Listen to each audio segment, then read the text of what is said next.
Good morning, Rise and Freedom. I'm Austin Peterson. You're watching and listening to the Wake Up America show at wakeupAmericaShow.com. We're glad to have you here Wednesday, the 8th of November, 2023. Thanks for joining us. Well, you guys sound like you're in a good mood. I'm not sure why. Wasn't the best news for anyone right of center last night. Voters across the country headed to the polls to weigh in on a slew of statewide and local elections. And they are saying this might serve as a bellwether for next year's congressional and White House races. Virginia Democrats gained full control of the state's General Assembly, dealing a major blow to Governor Glenn Youngkin's agenda in a race that was seen as an indicator of the Democrats' strength heading into 2024. We've got lots to cover this morning. The motion to censure Rashida Tlaib on the House floor passed last night, including 22 Democrats who voted for it as well. Reasons to be happy, reasons to be sad. What do you think about that? We'll play the clips for you, as well as some of the insane floor speeches that we saw yesterday. I've got some of those clips. We'll play them for you. And well, maybe not start your day the right way, but at least you'll be informed. At 7:30 a.m. this morning, I'm looking forward to speaking to my old buddy Josh Smith.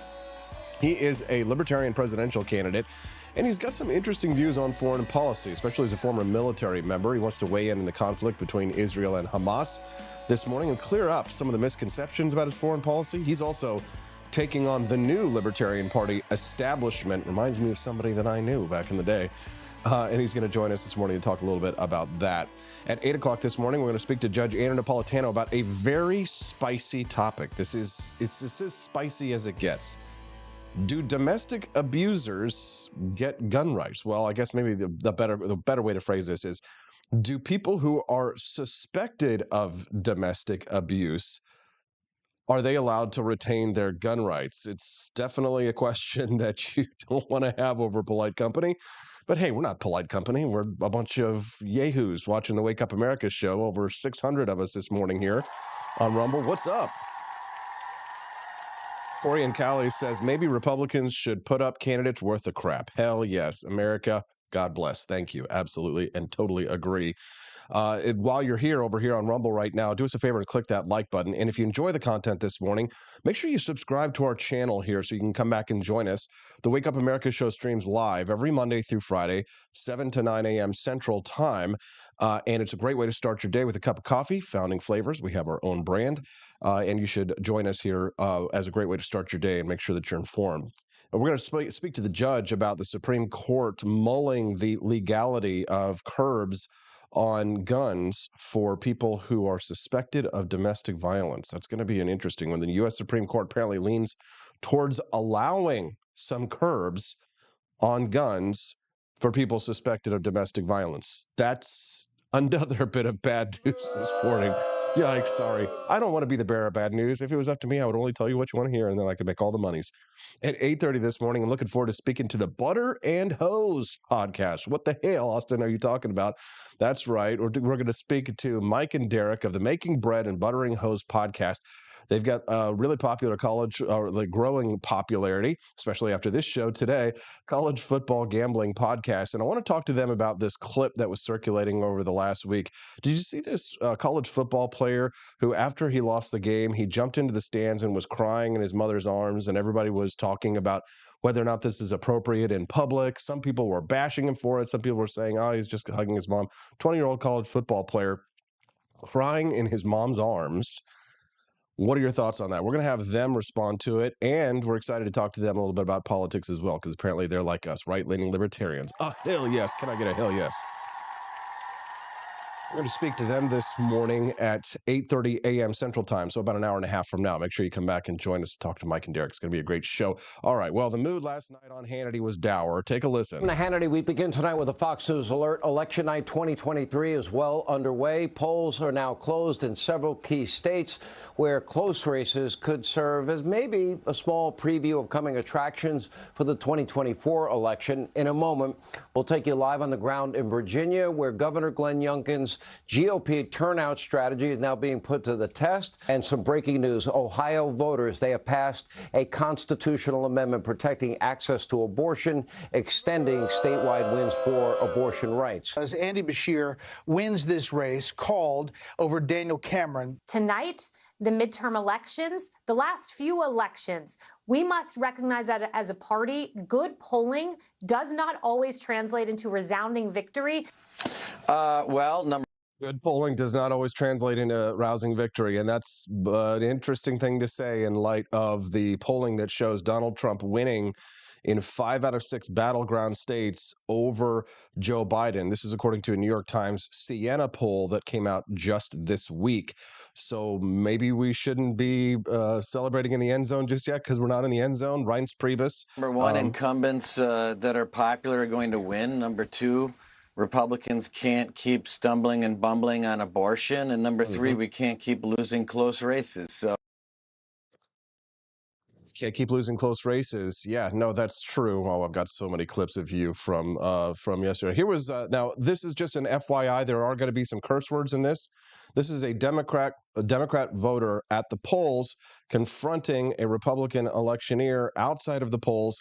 There are some bad words in this, but this is the modern behavior of the Democrat behavior of the modern Democrat. So here it is. You fucking people tried to A lot of bad words. You might as well have been walking up to my head on the way to the polling station, putting a gun to my head, trying to tell me not to vote. You might as well have just been going up to the polling location, putting a gun to my head and telling me not to vote. That's this Democrat's take on things because he's standing outside encouraging people to vote Republican. It's the same thing. Telling someone to vote Republican is the same thing as putting a gun to their head. What?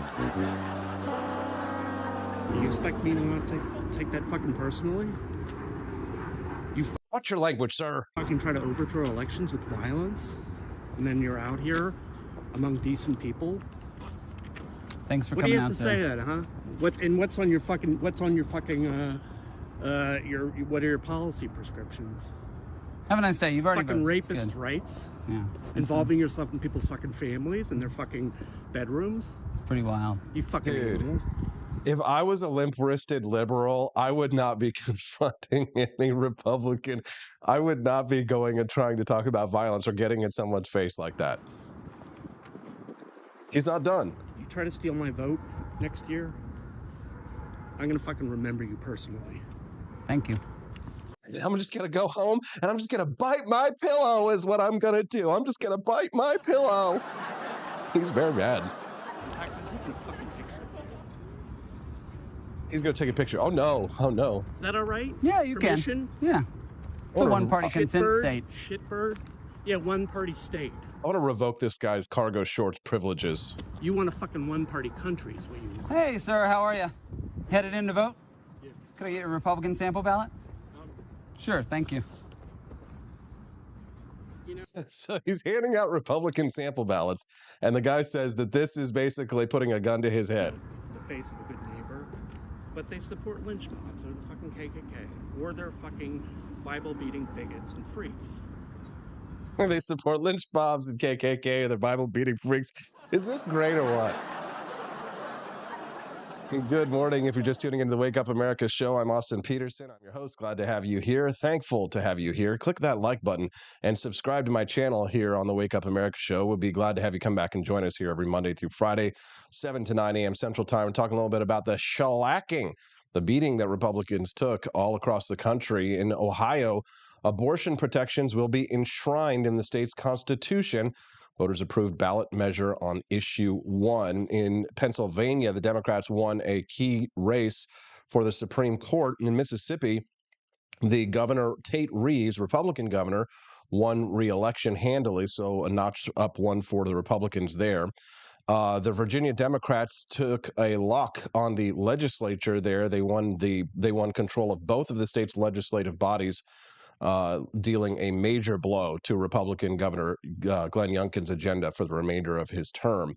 Joe Biden is already out there touting the passage of the Ohio abortion ballot measure.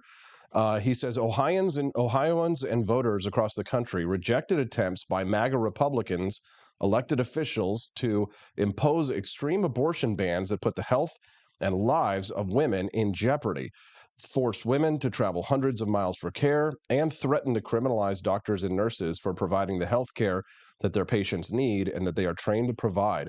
Tonight, Americans once again voted to protect their fundamental freedoms, and democracy won. That's Joe Biden. Not a fan, obviously.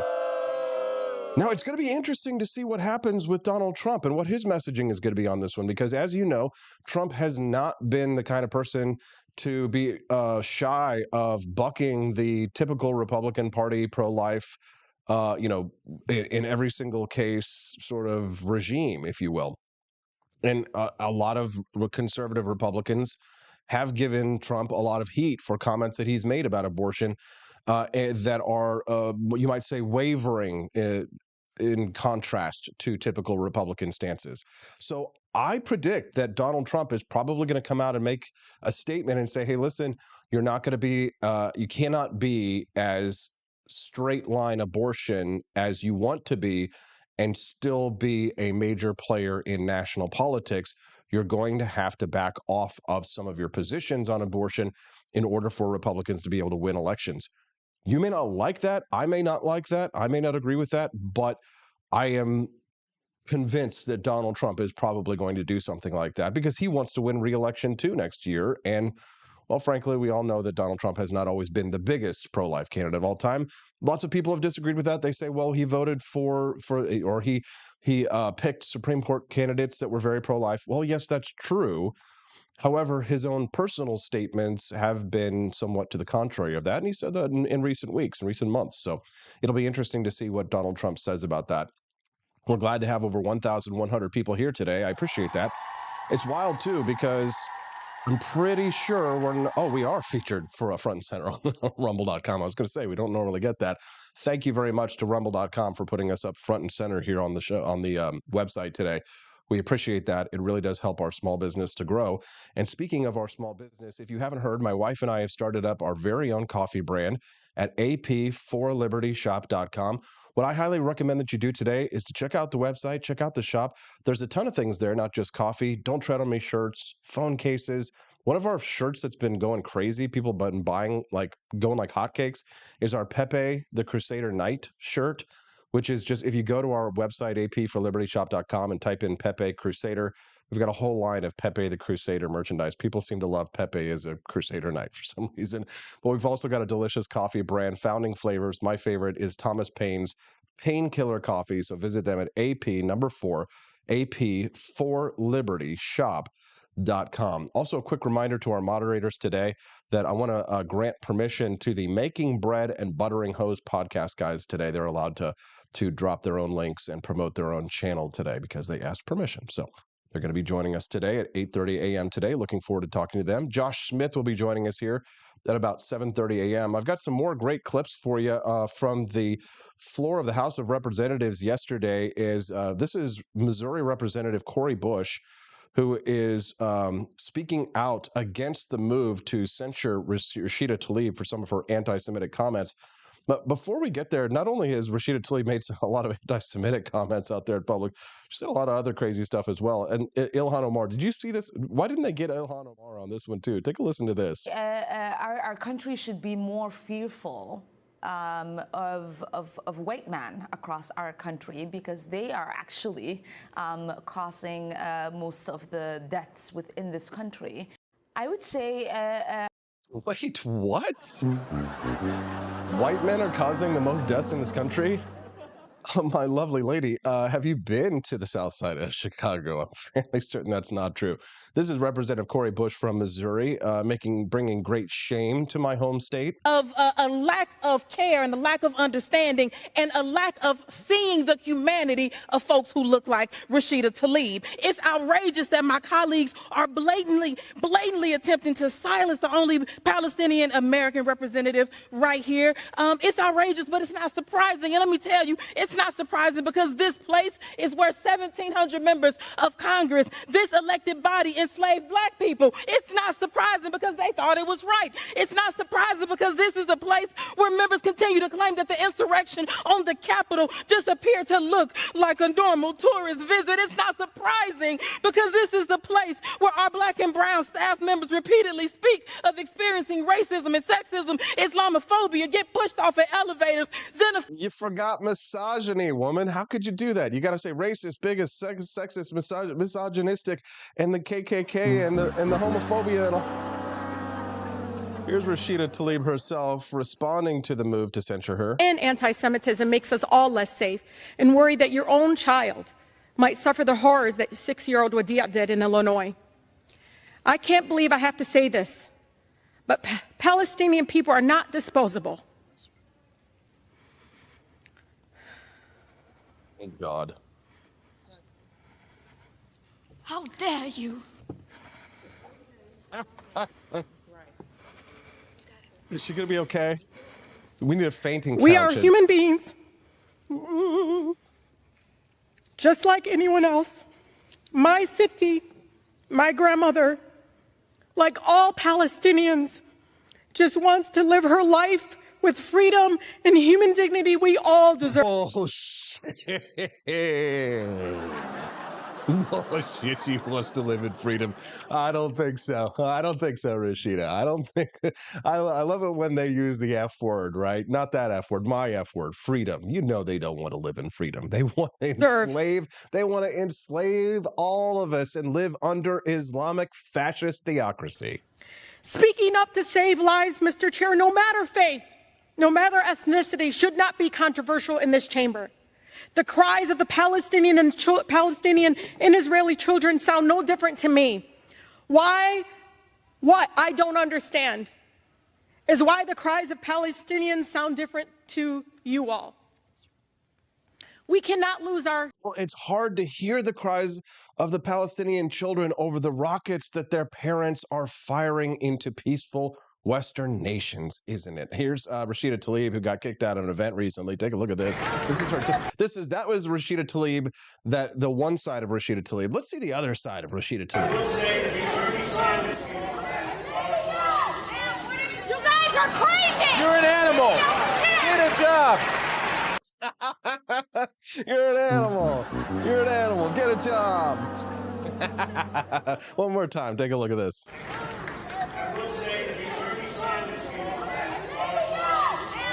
You guys are crazy! You're an animal! Get a job! You're an animal. Get a job. That is some funny stuff. Here's Ilhan Omar's take on the move to censure Rashida Tlaib. What is true here is that every single one of them has not acknowledged the fact that Palestinians are dying in the tens of thousands, but will continue to say it is us who are not acknowledging humanity. Rashida will stand strong. Gentlelady's time has expired. It's your fault that they're dying. That's why we think that you are not acknowledging humanity, because you are the ones using the children as human shields. Will continue for liberation until every single Gentlelady's time has Palestinian expired. has the right to Gentlemen. live. Because this is the place where our black... The Democrats. Oh, my God, it's sad. But you know who's killing the most people in the U.S.? Our country should be more fearful of white men across our country, because they are actually causing most of the deaths within this country. I would say... Nah, that's just completely incorrect. I love this video that I saw yesterday. This would have been if Saturday Night Live was actually still funny. This is an Israeli comedy show that's mocking the Queers for Palestine here in the United States. Watch this. So funny.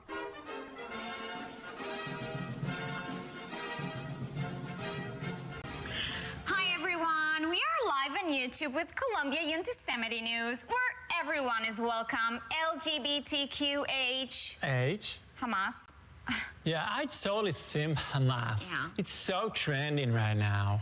From the river to the sea, Palestine will be free. Do you know why it's true? Because it rhymes. Just look at all this toxic spit Zionist my coffee. propaganda. kidnapped in Gaza? Does this look like Gaza to you? Yeah, bro, I have no idea what Gaza looks like. And they're smiling. Do hostages smile? Sinus liars. Totally sus. Do they think we're stupid? Stupid? I major in queer post-colonial astrology. Ew. Jews make the world dirty. Yeah. And no, I'm not anti-Semitic. I'm racist fluid. Exactly. And now for a little break from all this activism, we want to say hello to our BFF, Bestie freedom fighter. Abu Fatwa in Gaza. Salam alaikum.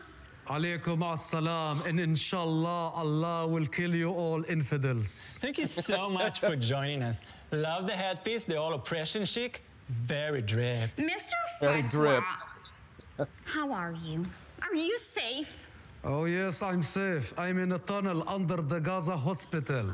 Above me, I have Allah and 2 million civilians protecting me. Community is so important these days. Do you need like humanitarian aid, food, fuel, medicine? It's okay, I have everything. I'm only hungry for rockets. As long as it's organic. Yeah. I wish I just could be there with you. You can come to Gaza anytime and we will throw you from the roof, you homosexual dirt. Do you hear? Go want to throw me a rooftop party. They are so welcoming and inclusive. So shukran. And you are also very welcome to come here to America. We will come. First we finish with Israel, and America is next. Great! So I guess we'll see you soon. Yes, it would be a blast. Can't wait. It will be so multicultural. Ya Allah, you are so stupid. Thank you so much, Abu. We love you. I won't even bother killing you. It's a waste of bullets. Good vibes only. It's better you just kill yourself. Okay, bye. Die. From the river to the sea, Palestine will be Jews free. Yeah, that sounds better. It is better. Love it. I guess the Israelis are getting better and better making comedy shows these days. I'll have to start tuning into some Israeli TV. Good morning. Good morning. If you're just tuning in the Wake Up America show, we're glad to have you here. Click that like button and subscribe to the channel. We'd love to have you come back and join us here every Monday through Friday from 7 a.m. to 9 a.m. Central Time to join the Wake Up America show here. If you do us, would you do us a favor? Click that likes and subscribe. We'd be glad to have you come back and join us here every Monday through Friday, again, 7 to 9 a.m. Central Time. So do me a favor. You can text the show at 573-319-1586. Again, you can text the show at 573-319-1586. One listener texted in and says, I watched what Tlaib said. She didn't say anything wrong, and she feels this personally, and you guys just laugh. Yes, I do. This is very personal to her. I don't care. Not very compassionate. I am not compassionate to terrorist sympathizers. They say citizens in Israel and Palestine are both caught between two extreme governments. Remember that the people of Palestine voted for Hamas. One listener texted in, says, also live with my aging parents. Try to submit. I'll have to read that later. I don't think it's exactly on board of what we're talking about here. One listener says that the reason I left a conversation about recent elections, blah, blah, blah, not everything there perfectly on point. Do us a favor, click that like and subscribe. You can text the show at any time, night or day, 573-319-1586. That's 573-319-1586. One listener did comment and says, you can bet the Democrats were stuffing ballot boxes. They just got caught in Connecticut stuffing ballot boxes. Documentary 2000 Mules showed how the Democrats stuffed ballot boxes, and they used strict standards to identify the mules in the documentary. There were far more than 2,000 mules. Wake up, America. Yes, absolutely. Wake up, America. Watch the show. The Democrats are stealing the country, and we are at the point of no return. That was from Diecast Review, who's joining us here live this morning on Rumble.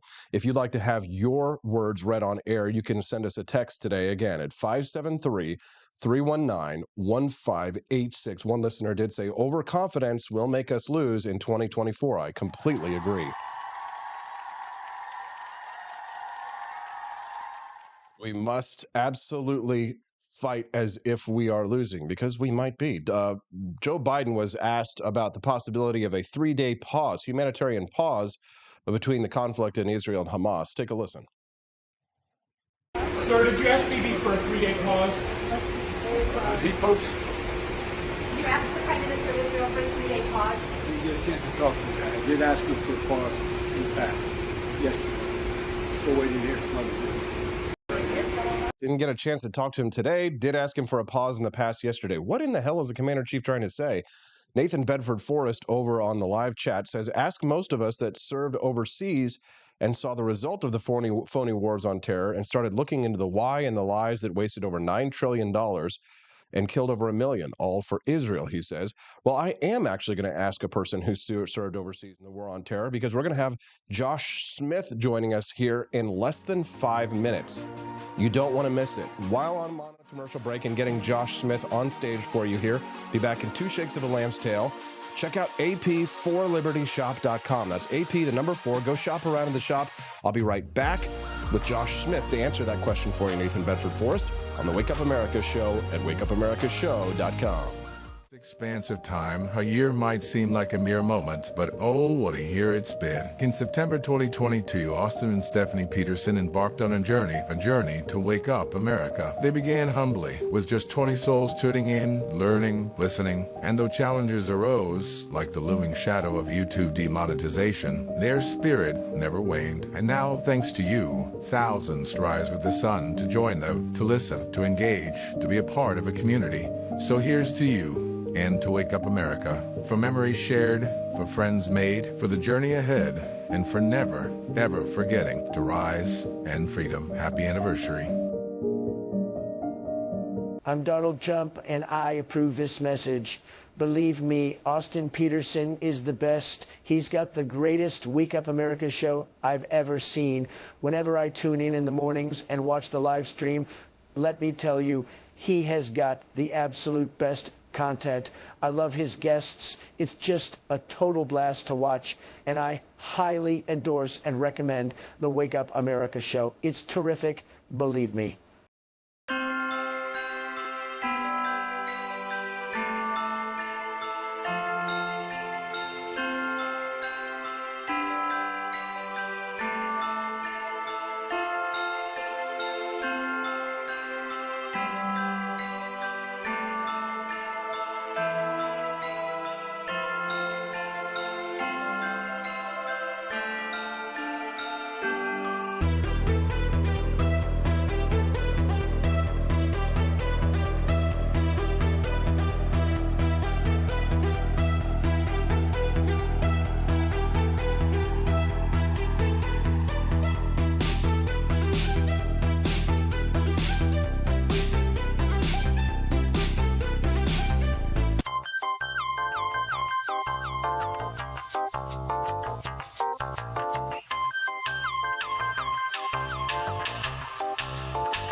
I'm a public defender. I am a public defender. I'm proud to be a public defender. 80% of Americans accused of a crime will get appointed a public defender. Everybody from a speeding ticket to capital murder. For every dollar we spend on public defenders, we spend $3 on prosecutors. Public defenders have to do pretty much everything on their own. Social workers, counselors. Investigating is another piece of it. The average public defender holds 300 cases annually. You never feel like there's enough time. Public defenders have health issues all the time. A lot of people give up and say, I can't do this work anymore. Gideon's Promise trains, mentors, and supports public defenders. There are a lot of people who say that they would not still be public defenders, but for Gideon's Promise. It's fueled me to continue on in this fight. Gideon's Promise has changed the face of public defense. People see us as troublemakers. Good trouble only. We don't make it easy. It should not be easy to take away someone's liberty.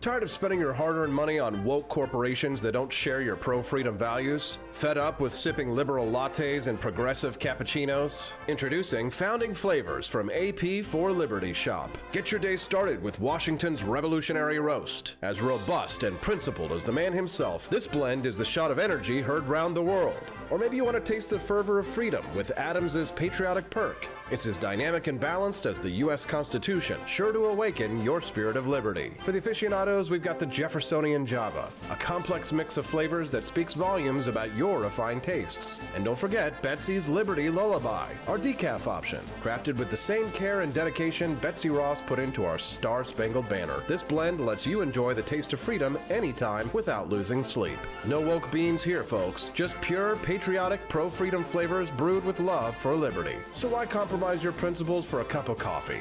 Stand up for your values, perk up your patriotism, and start your day the American way. Get your founding flavors at apforlibertyshop.com.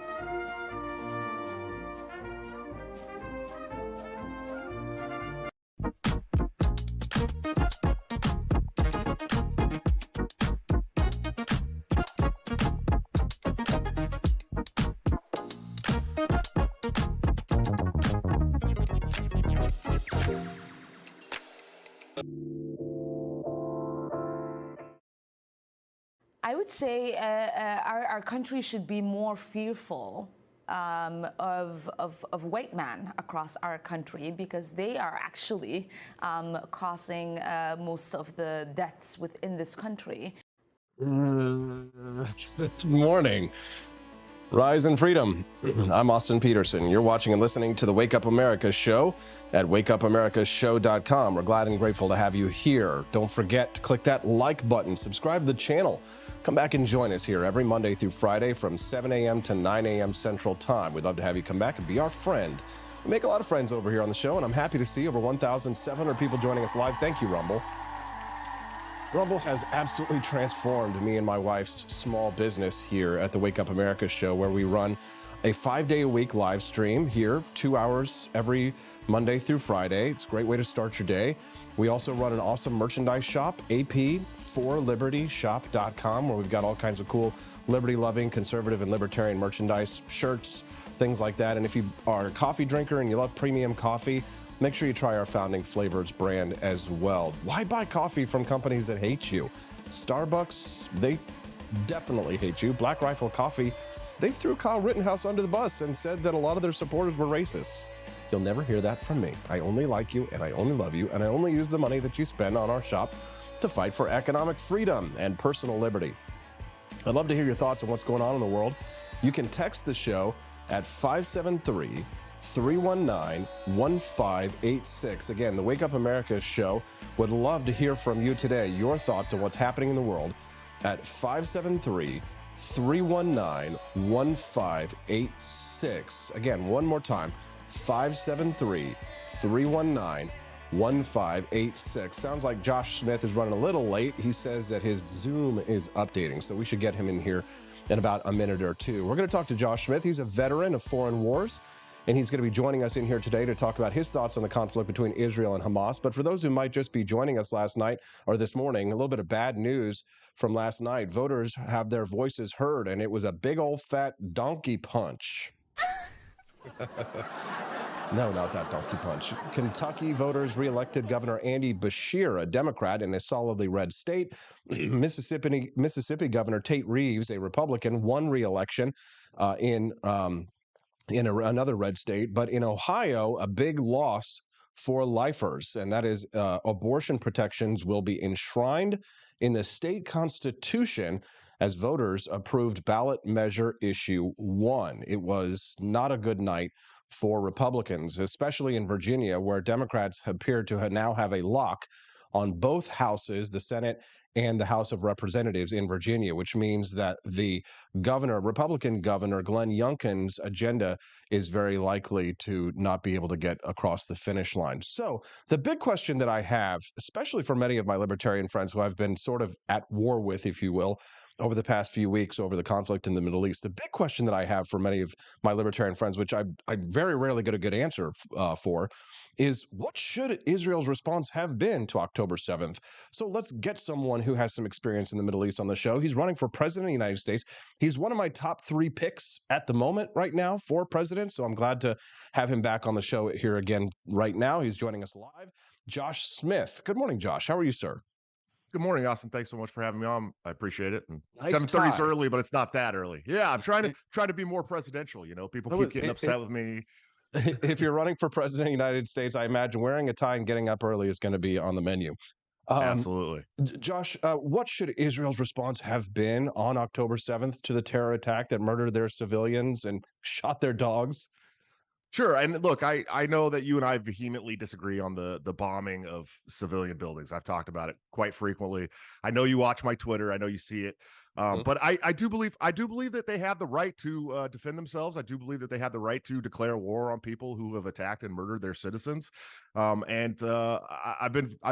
tried to be very clear about it that, I think that they should have at least tried to have more of a precision ground strike when it comes to Hamas and taking out these terrorists that did kill their citizens. I'm not anti defending your nation. I'm not anti-defending your people. But I disagree that dropping bombs on civilian buildings is the way to go. Say civilian buildings, right? But what you really mean is civilians, right? Sure. Yeah. That's exactly what it is. Is that this unneeded loss of innocent civilian lives, and I know that some people might disagree with me on what constitutes innocence, but I do believe that if somebody's not actively fighting war, and this is what I said, when you decide to declare war or decide to take up a war, you're the one who takes on the negative aspects of that war. You take on the risk, and so you have to be more careful about not killing innocent people, especially children. I mean, this is really disheartening, and I know a lot of people say that that's an emotional argument, but it's the truth. We don't want dead babies, and I don't think anybody wants dead babies. And I think that if we really think about this in better terms, we get upset when America does it. We should be upset when Israel does it as well. Do you think Israel wants dead babies? I don't know that they want dead babies, and I'm not going to speculate. But do you think Hamas wants? Do you think Hamas wants dead babies? I do believe that Hamas has this martyrdom aspect to them. So you think Hamas does want dead babies, but you think Israel does not want dead babies? I just want to be clear. I am not going to prescribe motives to anybody. I don't know. You're not going to prescribe motives to terrorists who I don't know that they want dead babies. I don't know Hamas personally, so I don't know if they want dead babies or not. I don't know. I couldn't tell you. Josh, it's a little cringe. All right, let's continue to move on here. Okay. You actually did engage in this kind of warfare. You were on a Navy ship. Tell us a little bit about your military experience and your experience with killing babies. Well, first of all, I was a fuels guy. I fueled and defueled jets. I worked on the USS Constellation.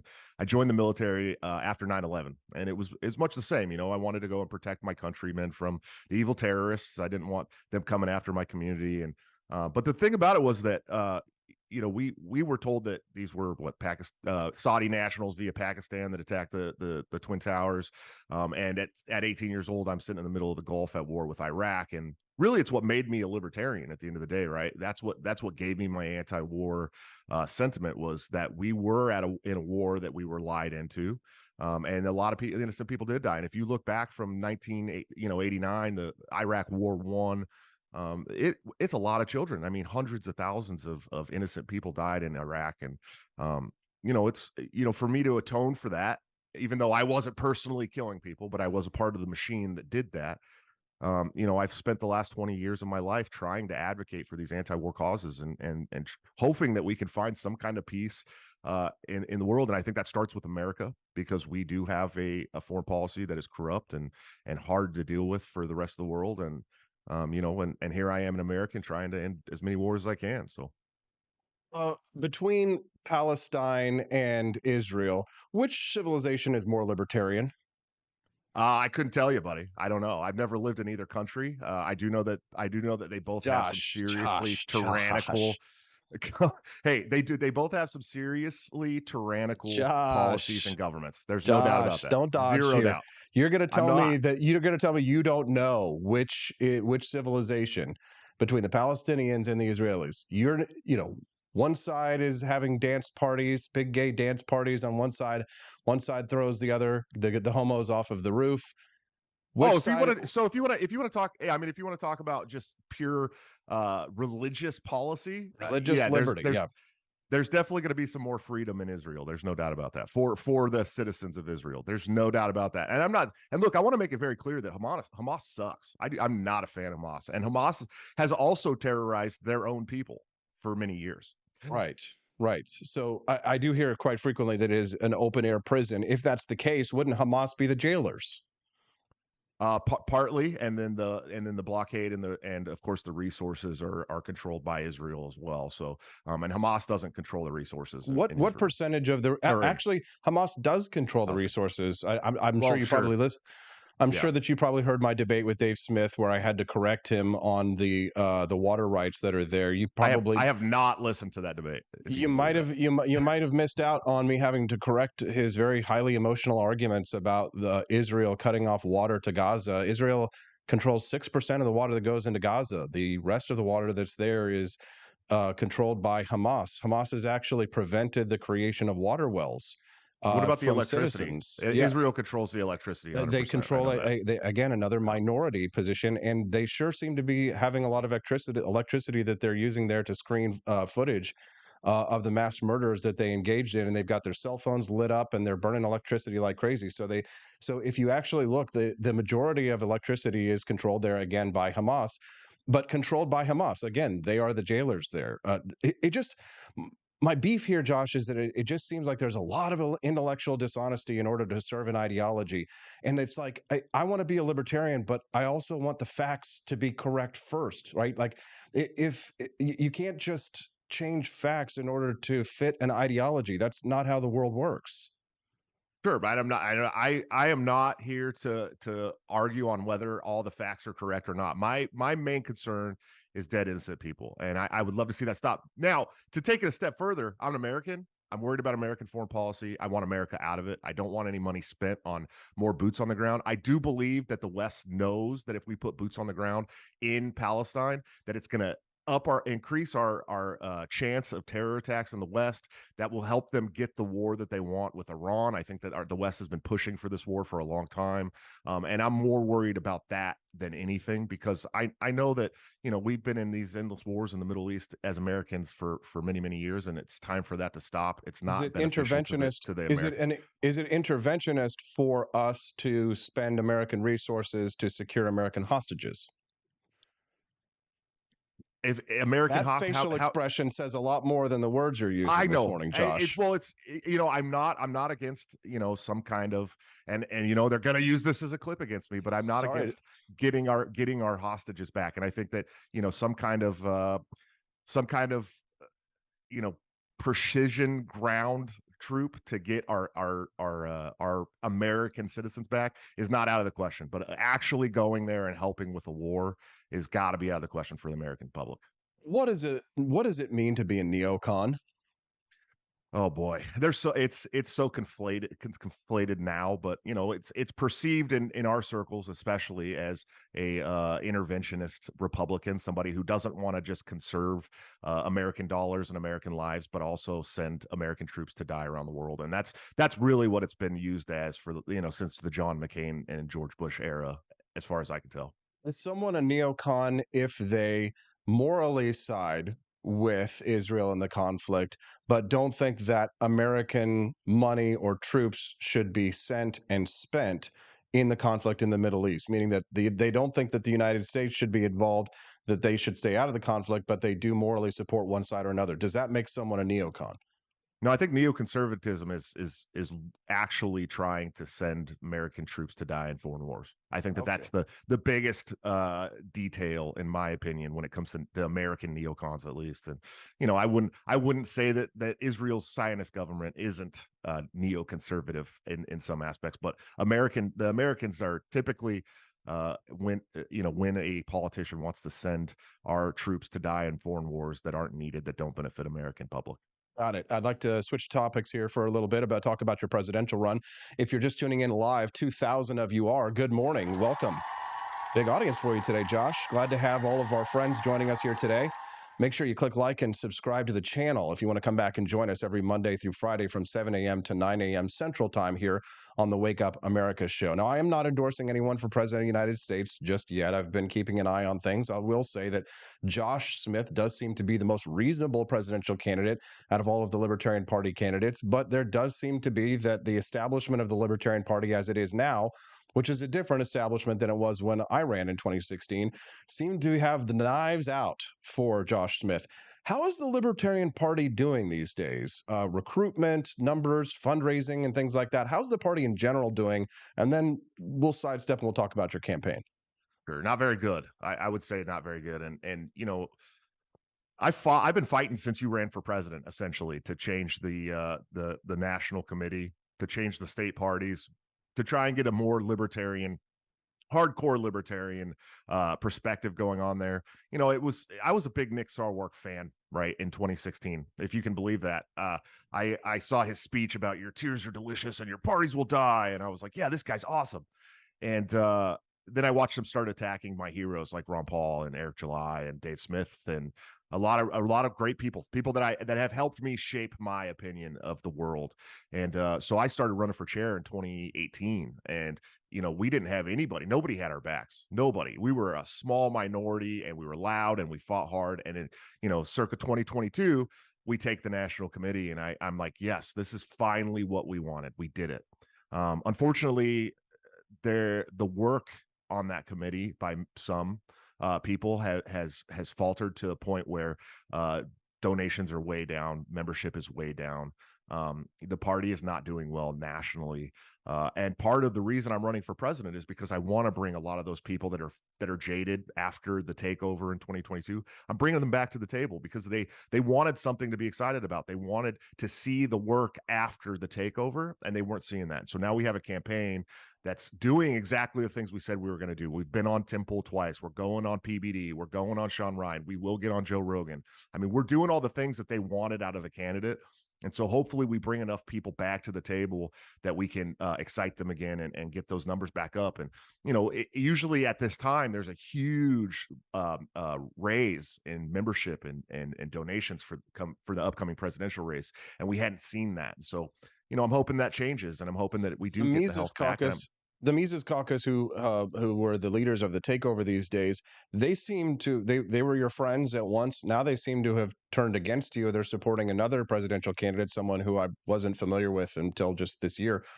What's going on? Why do you seem to be the most Mises guy who's running, at least from what I've been able to tell? Why are they opposing you? Yeah, so here's the thing: the national leadership for the caucus has stepped so far away from the membership of the caucus, the rank and file members of the caucus, that A, they've lost a lot of caucus members. B, they really don't know what the pulse of those people are when it comes to this stuff. And there's a reason why we're winning every poll. There's a reason why we have the support. There's a reason why the campaign team is so big and we have so many people doing wonderful things. It's because those members are still with us. And so to me, it looks to me, and like a lot of other people, that the caucus leadership of the Mises Caucus really wanted that treasure chest at the end of the campaign. And they've talked very openly about this. They want that email list. They want the money. They basically want to run the table again for another, at least 4 years. And they feel like with me, for some reason, even though I've been helping the caucus since 2017, they feel for some reason that I wouldn't give them those things. And I've been very clear that I'm more than happy to share data. I'm more than happy to hire people from the caucus. And I have hired people on my campaign from the caucus. And so it doesn't really make a lot of sense to a lot of people. And I think that's what's kind of throwing a lot of people off when it comes to the caucus, is that they're seeing, Rechtenwald, who's a nice guy. I mean, I have nothing bad to say about Rechtenwald as a person, but his kind of change over the years doesn't really fit in with what the caucus has been talking about running. And so we're just giving them that other option, and hopefully they come around and we get in the general in 2024 and we make some waves. And that's the goal. That's really the big goal. And I have nothing bad to say about the caucus. I'm still a Mises guy. I'm always going to be a Mises guy. Yeah, again, I don't know much about this Rechtenwald character, and I know a lot of my good friends are still there in the LP trying to do a lot of good work, and I wish them the best. You got in trouble with some of them, though, when you said on this show that you thought it was okay that the CIA assassinated Che Guevara. Have you changed your mind about that? Well, so I didn't actually. I want to make it clear, and the clip. Everybody was like crazy about this. I specifically said that Che needed to go, and had I been in a better place and not so tongue in cheek, I probably would have brought up like the letters of Marquis and reprisal, like Ron Paul, and said, And here's what a lot of people don't talk about, is that the CIA actually didn't kill Che Guevara. A foreign government. They led the killers to Che Guevara, right, and they were there to ensure that the cleanup was there. Yeah, the CIA sent one single man to track Che Guevara, and then a foreign government actually killed him. Now, I think Che was really bad for the world and was really harming the world. I really believe that, and probably he needed to go. Had I been the president, I probably would have looked into something more like the letters of marque and reprisal. I think that Ron Paul was right about that. That's still statist, and that's still interventionist. I guess you could call it that. Yeah, it is. Sure. Right. And people, people will cut that and do what they want. But look, and what about Pinochet? What about Pinochet throwing communists from helicopters? I think that was, first of all, I don't know much about that specific conflict. I do know, that Pinochet is a meme, and a lot of the right libertarians love to use it as a meme. I'll just break it down for you. Augusto Pinochet took over from the communist regime. He initiated a coup. He took over. He threw communists out of helicopters. He didn't engage in due process. And for every communist that he threw out of helicopter, the GDP went up by a certain percentage point. And is there truth to that? Yes, and he also privatized the utilities there, resulting in what they called the Chilean economic miracle. Milton Friedman and the Chicago boys gathered together an economic team down there and put economists to work, libertarian economists to work, based on the Chicago monetarist policies that were created by Milton Friedman, and they completely revived and revitalized the Argentinian economy. But you know how they did so? They did so through intervention and the initiation of force. Your thoughts? Was it first of all, are you talking about American intervention? I'm talking about American Chicago school economic professors going down to support the dictatorship of Augusto Pinochet, who brutally murdered his communist opponents and deregulated the water utilities by force.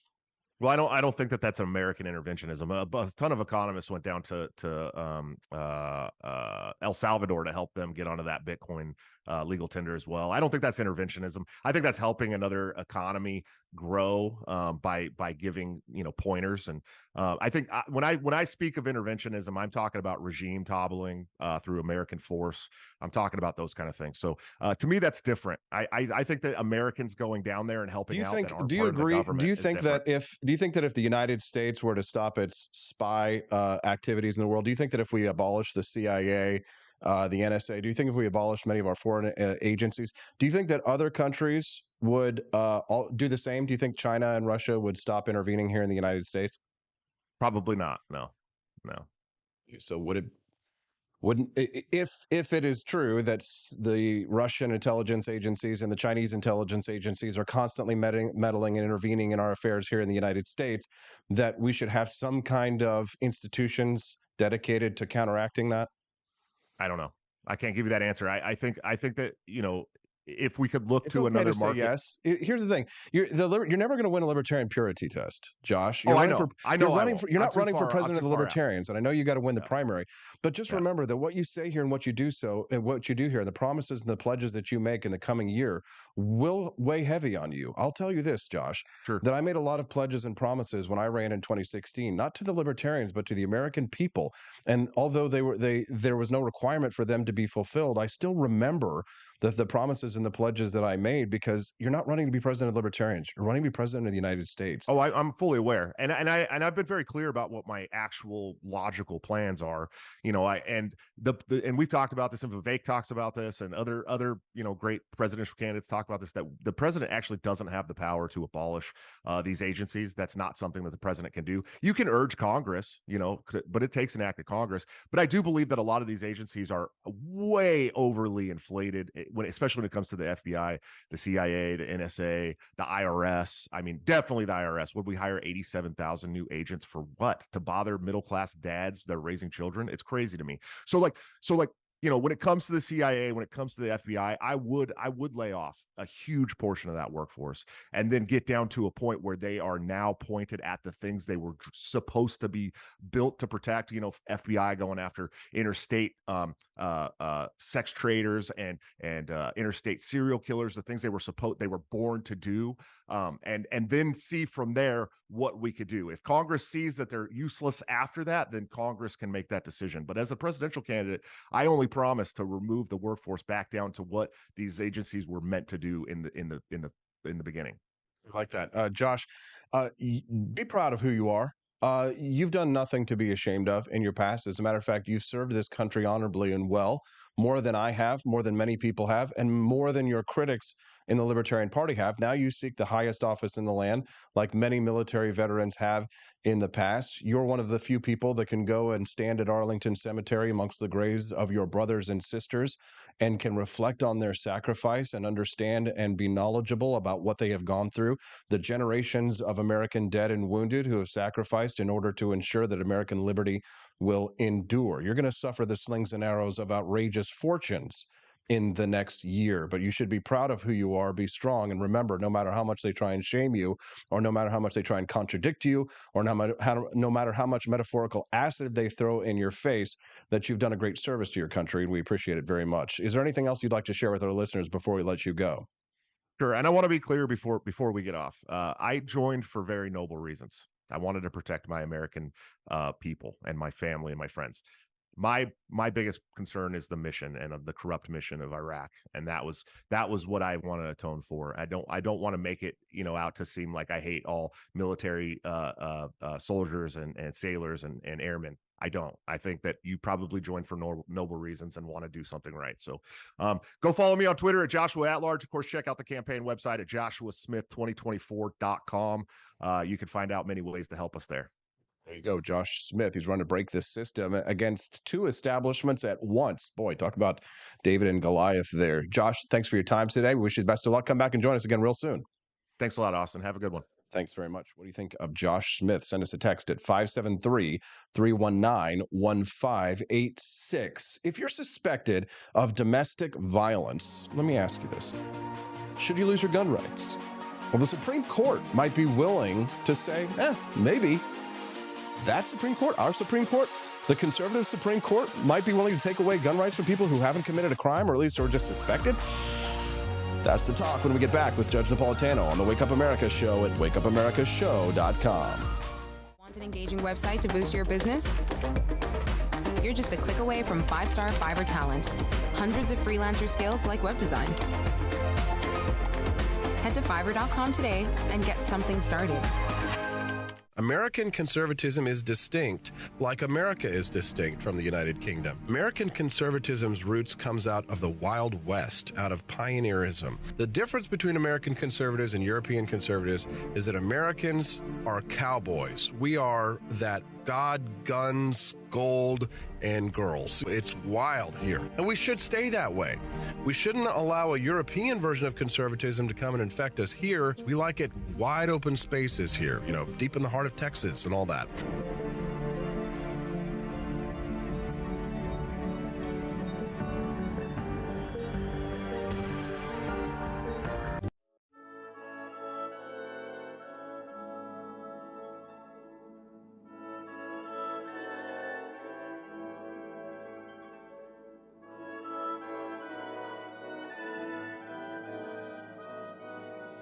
Hey there, it's your favorite Vice President Joe Biden. I wanted to talk to you today about the Wake Up America show, the best source for all your political news and commentary.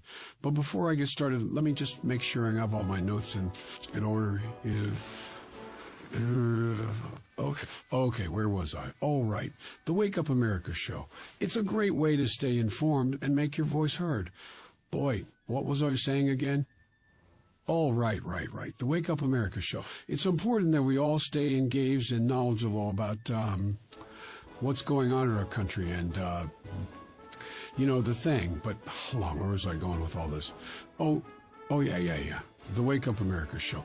It's a fantastic resource. And if you really want to make a difference, man, you can sign up to be a monthly donor at wakeupamerica.show.com/support. Now, where was I? Oh, that's right, the Wake Up America show. So if you want to stay woke and support a great cause, head on over to wakeupamerica.show.com/support and sign up to be a monthly donor today. And if you're feeling generous, you can even give a donation in my name. Thanks for listening, and keep on keeping on, America. Come on, man.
Hello, I'm George. Thank you for watching the Wake Up America show with my dad. Today, I'd like to share with you 3 reasons why you should visit Dad's online store at apforlibertyshop.com. Number 1, you can get exclusive freedom-loving merch designed by AP himself or me mum, Steffi. Liberty Laura has made some designs as well, and blimey, they are great! Number 2, most of these products are so wicked that they aren't even allowed to be advertised on Facebook or Instagram. Modern machine guns and a proper keychain. Plus, our Grover Cleveland t-shirt is so spicy apparently that leftists on Facebook specifically banned it from appearing on the website.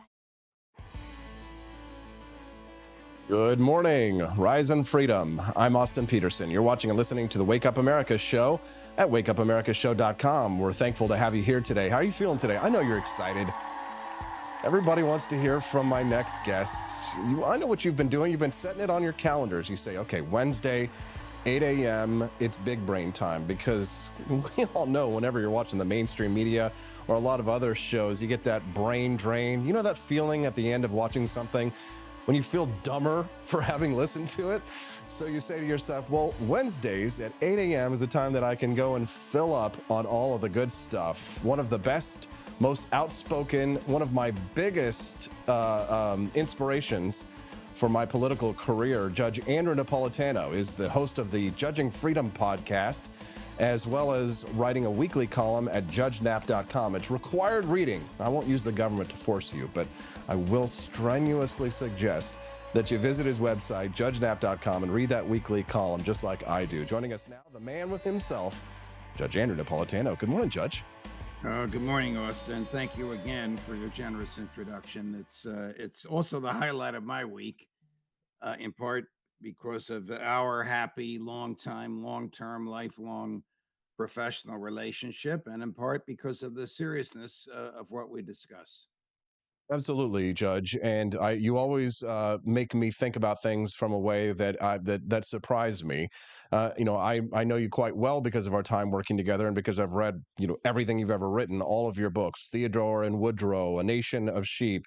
If there was anyone in the world whose books I've read more, maybe it's Stephen King. But in the realm of what you learned from Stephen King. in the realm of nonfiction, Judge, yours reigns supreme. I'd like to talk to you about this touchy case with the Supreme Court in regards to gun rights compared to domestic violence restraining orders. Supreme Court justices on Tuesday appear inclined to uphold the legality of a federal law that makes it a crime for those people who are under domestic violence restraining orders to have guns. This is a touchy subject, Judge, and it's one that really inspires people's passions. What is this case, and how should we look at this? Well, it's an unusual case because the defendant, who is the subject of the restraining order, said yesterday, before the oral argument in the Supreme Court, he's withdrawing his application for the gun. Now, that means there's no case or controversy before them. And when there's no case or controversy before them, there's no case. This has happened before. Sometimes it happens after oral argument. The parties come to a settlement, and it literally divests the Supreme Court of jurisdiction. But the underlying issue, of course, is whether or not an adjudication that a person engaged in domestic violence, which is not a criminal adjudication, can result in their loss of liberty. And the short answer to that is, if the Supreme Court believed what the Supreme Court said, it's an obvious no, that can't happen. Because in the Heller case, Justice Scalia, without saying natural rights, referred to the right to keep and bear arms as a pre-political right, a code phrase, a secular phrase for natural rights. The right is not a gift from the government. It's not a good to be purchased. It's a human right. And the government can't take that human right away unless you waive it by your behavior, typically by engaging in a crime and being convicted of the crime and having by a jury and have the conviction upheld. That's not what happened here. What happened here was an adjudication by a judge, not a jury, in a civil context, matrimonial, not criminal, that this guy engaged in domestic violence. I was scandalized at some of the things that the justices said yesterday, because it's obvious that they don't believe that the right to keep and bear arms is a natural right. This is what happens when you drop the natural law and consider the government as the highest power there is on the planet, and the government as the giver of gifts, which it can then take away. Some of the oral argument was just reprehensible. It's hard to believe that these people even read, much less understood, Justice Scalia in the Heller case. So I'm not optimistic about this. First of all, the Supreme Court ruled a year and a half ago that gun laws are for the states, because the feds had no gun laws in 1791 when the Second Amendment was ratified. And the standard today is, what was the general public understanding of the right to keep and bear arms at the time of the ratification of the Second Amendment? So right off the bat, there should be no federal law. Secondly, there was no domestic violence prohibition at the time. Thirdly, this is a natural right, and so it can't be taken away except under the circumstances which I've characterized, none of which is present here. Now, Judge, this is obviously a topic of emotional concern for people around the nation, because they assume that if someone is to receive a restraining order, that is because they have shown some penchant for danger towards one person. So are you of the belief that the justices may be giving in to some form of emotional blackmail that's being pushed on them from the American people? Are they reacting to politics and emotion rather than doing what's right according to the law? Well, if they uphold this federal statute, they will obviously be reacting to emotion. None of them has been a state judge. None of them has been in a state court, because the federal courts don't hear these domestic violence cases. None of them realize the circumstances under which these restraints are imposed. It can be something as bad, but essentially temporary, as a slap in the face. Literally, slapping the spouse in the face can result in a restraining order. Now, should this person lose the right to protect his life, his spouse's life, their children's life, because of this one misbehavior, again, which wasn't adjudicated criminally, which wasn't even charged criminally, because it's such a low-level crime, the prosecutors wouldn't waste their time prosecuting it? It seems as though the short answer to that is yes, again, because the members of the court don't understand the origins of human liberty. I don't want to sweep broadly against all of them, but Justice Barrett and the Chief Justice Kavanaugh, you know my opinion of him. I don't know what he's read or what he understands, but the other two certainly understand what natural rights are, but you wouldn't know it from the oral argument yesterday. Justice Thomas understands it, and Justice Gorsuch understands it. So I don't know where this is going to go. The statute says irresponsible and dangerous. Irresponsible. The federal government is going to, the most irresponsible entity on the planet, is going to decide who's irresponsible and therefore is not entitled to keep and bear arms. It's a tragedy for human liberty if this thing ends up the way it seems it will. If you're just tuning into the Wake Up America show, good morning. I'm your host, Austin Peterson. I'm speaking with my good friend, Judge Andrew Napolitano, who's joining us here. He joins us every Wednesday here on the show at 8 a.m. Central Time. We like to call it Big Brain Time. Don't forget to click that like button and subscribe to the channel that you're watching right now, especially if you're enjoying the content, so you can come back and join us here every Monday through Friday from 7 a.m. to 9 a.m. Central Time. What I recommend you do is to do what a lot of people do and to set a calendar appointment, either on your phone, your Google Calendar, or what have you, to remind you, let you know that the judge comes and joins us here every Wednesday at 8 a.m. Central Time. It's a great way to start your day and to get informed about what's going on in the world. Judge, just sort of a random question related to this, from a position of libertarian viewpoint or a natural law, do you think that restraining orders should even exist? Do you think that restraining orders are a good thing? Are they in line with libertarian views?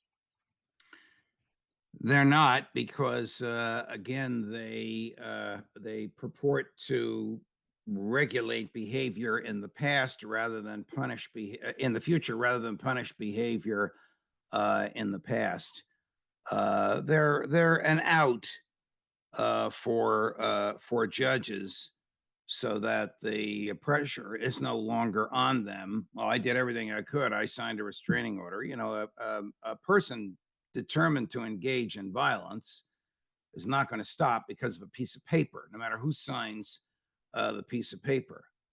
But a person who was the likely target of violence should have the right to defend themselves using, now I'm paraphrasing Justice Scalia, the modern mechanical means, the same means that the bad guys and the government uses, meaning whatever firearms they can acquire.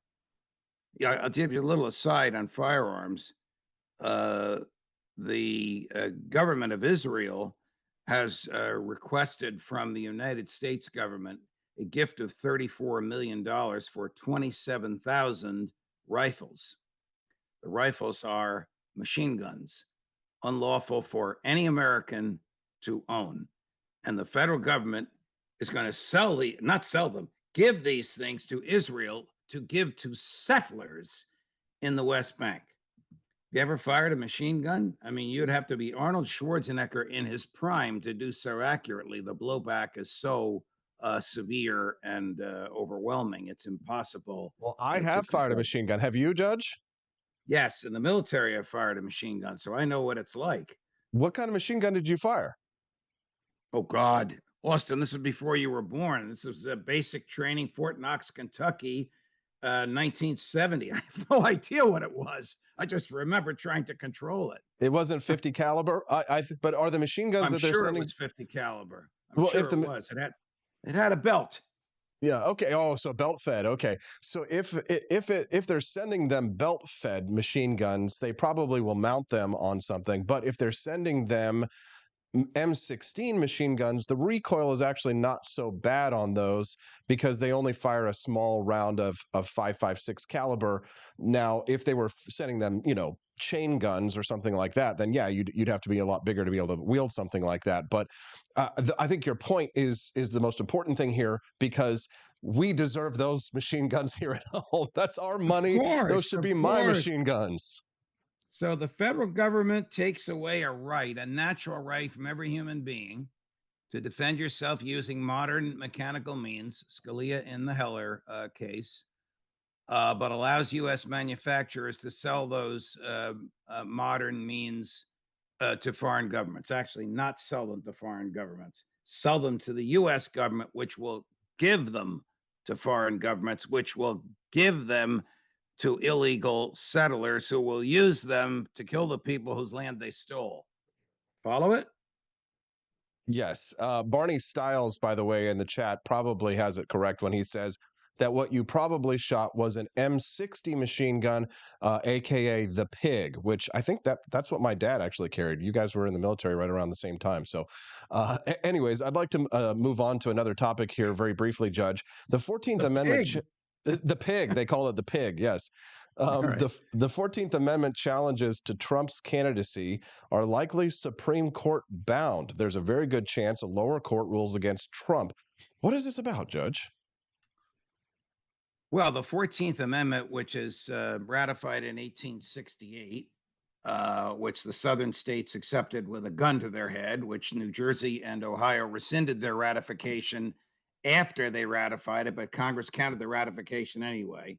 There's a book written by a former boss of mine, no longer living, Alfred Avens. He was the dean of Delaware Law School. The book is about 6 inches thick, and it's the history of the 14th Amendment. Put aside all the historical questions about whether it was ever truly ratified. It's part of the Constitution, and there's a clause in there that was written to prevent those who had engaged in a rebellion, those who supported or fought for the Confederacy in the war between the states, from becoming officials of the federal government. So the post-Civil War. So the clause reads, whoever has taken an oath of loyalty or an oath to the Constitution and then engaged in insurrection or supported an insurrection shall not be entitled to seek federal office. In the 50 years following that ratification, there was no proof in a courtroom required to strike the person's name from the ballot. It was, we all know that Johnny wore a Confederate uniform. We all know that Susie gave, well, women couldn't run for office. Susie's a bad example. We all know that Jimmy gave his own personal ammunition to the Confederacy. So those two guys can't run. And that was enough to keep them off the ballot. But in the modern era, where we have more sensitivity to due process, taking away life, liberty, or property without a trial, it is inconceivable to me that a person could lose their right to be on the ballot because of what a newspaper said about them or what a grand jury said about them. There would have to be proof beyond a reasonable doubt in a courtroom. So that's what this, the two cases, one's in Minnesota, one's in Colorado. That's what these judges are attempting to ascertain. The one in Minnesota hasn't been tried yet. The issue is before the Minnesota Supreme Court as to whether they will permit a trial. The one in Colorado, the trial is over. It looks like the judge is going to keep Trump's name off the ballot in Colorado in 2024. This will then go to a Colorado appeals court and then to the Colorado Supreme Court, and then presumably to the U.S. Supreme Court. I think the U.S. Supreme Court will follow the modern rule, which is no deprivation of liberty without due process. Has Trump had due process? No, absolutely not. The evidence against him has not been tested before a jury in a criminal court. It's all hearsay. He said this, he did that, he looked this way, he looked that way. That may have been sufficient in 1868 to keep somebody off the ballot, but it's not sufficient in 2024. Judge, I love this. This is such a great conversation, and nobody can do it better than you. And I'm about to delve into a couple of historical precedents of questions that these are the types of conversations that only you and I can have. I'd like to talk to you, one, about Hamilton and the Federalist Papers. And then I'd like to talk to you, two, about Augusto Pinochet and Milton Friedman in the 1970s. Let's start with the argument that Alexander Hamilton made in the Federalist Papers when he talked about the reason for creating a federal union, creating the federal government such as it is. One of the arguments, and of course, you know, I've read Thomas DiLorenzo's criticisms of Alexander Hamilton, and certainly I'm much more Jeffersonian than Hamiltonian. But one of the arguments that he made in the Federalist Papers that I found very compelling in regards to a union of states rather than a confederation of states was the argument that if the states were separate and if we were more balkanized, if you will, here in the United States, that these states would be more willing to go to war with one another. And when I look at the attitude that I'm a Missourian, we have a lot of bad blood with Kansas. A lot of that has to do with John Brown and slavery, and there's a rivalry between our sports teams that exists still today. And there is a lot of rancor that goes on between these two states, right? Between, you know, Texas and Oklahoma, if you will, right? The argument that Alexander Hamilton made, which I found to be compelling from a libertarian perspective for union, was to say that if this was a united nation rather than a divided one, then we wouldn't be engaged in the wars of Europe, such as they are, as they are a multitude of divided nations. There's some truth to that, isn't there? No, there's no truth to that. It's because of the Union being indissoluble that we had a civil war. Those states had every right to leave. If a legislature voluntarily joins the Union, the legislature can voluntarily leave it. It was the compulsion insisted upon by the maniacal dictator Abraham Lincoln that resulted in 750,000 deaths. Most people are multidimensional, and even the worst people occasionally said good things. I cannot even say that about Alexander Hamilton, one of the worst human beings that ever lived in terms of the liberty of the of the individual versus the value of the state. He did say some decent things about an independent judiciary, but it's hard for me to believe that he meant it. Well, I see the reason why I bring things like this up is because you'll frequently find libertarians on both sides of many of these issues. As a matter of fact, I mean, you must have poisoned the well with me here because you introduced me to Lou Lehrman, for example, who is with us 100% when it comes to, he's very Jeffersonian in regards to monetary policy, but he disagrees with you very vehemently about Abraham Lincoln and makes arguments that that the war was foisted upon Lincoln and that Lincoln, played the best hand he could because he was dealt a bad hand. And of course, the South did fire first on Fort Sumter. But I mean, there are good faith arguments that can be made on both sides of these things, are there not? No, I mean, saying the South fired first on Fort Sumter is like saying the Japanese started World War II at Pearl Harbor. FDR manipulated them into it, coaxed them into it, and knew it was happening, just like Lincoln manipulated the South by loading Fort Sumter up with cannons aimed at Charleston, South Carolina. Can you imagine if the federal government today put cannons off the Jersey Shore and aimed them at Trenton? What would Trenton do? Just accept it or neutralize the cannons? Different mentality today. There's no justification for the war between the states based on morality or liberty of the human being. It wasn't fought to save slavery. It was fought to aggrandize power in Washington, D.C. But to say that it wasn't fought over slavery is to ignore Harper's Ferry. It's to ignore the abolitionist movement of the United States. It's to ignore Bleeding Kansas that I mentioned earlier before, and to the antagonization. It's to annoy the Fugitive Slave Act, right? It's to ignore Dred Scott. The Civil War was about slavery because the violence that had been going on in the United States for the 100 years after the American Revolution was primarily abolitionist versus pro-slavery forces. Well, then why did Lincoln propose as a 13th Amendment the constitutionalization of slavery, which is the Corwin Amendment, which would have made it absolutely constitutional? And why does the Emancipation Proclamation expressly preserve slavery in the border states? It was fought over tariffs, and it was fought over federal power. The idea of doing something to save the slaves was a military concoction to liberate the slaves so that they would fight against the South. Look, slavery is condemnable, but there would have been a lot less expensive ways to have ended it than the slaughter of 750,000 people. I agree, but if, for example, you and I are arranged into a political agreement together, and you hold people as chattel slaves in your basement, and you decide to dissolve our political agreement, I would let you go. But if you keep people in human chains, then your slaves have to remain here with me, I would say, would be the libertarian perspective. You can't take your slaves with you because these are human beings that deserve the same individual rights and autonomy as the rest of us. So if you fight to stop me from freeing your slaves, then I believe that I would have the right to kill you in order to defend their lives, their innocent lives, because you, as a slaveholder, are an initiator of force. Is that not true? No, it is not true.